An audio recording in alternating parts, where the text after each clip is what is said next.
کتاب صحیح بخاری حدیث نمبر 1۔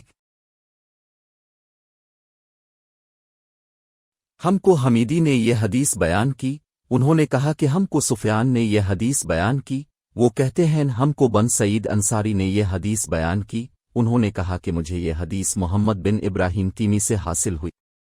انہوں نے اس حدیث کو علقمہ بن وقاص سے سنا۔ ان کا بیان ہے کہ میں نے مسجد نبوی میں ممبر رسول صلی اللہ علیہ وسلم پر عمر بن خطاب رضی اللہ عنہ کی زبان سے سنا، وہ فرما رہے تھے کہ میں نے جناب رسول اللہ صلی اللہ علیہ وسلم سے سنا، اب صلی اللہ علیہ وسلم فرما رہے تھے کہ تمام اعمال کا دار و مدار نیت پر ہے، اور ہر عمل کا نتیجہ ہر انسان کو اس کی نیت کے مطابق ہی ملے گا۔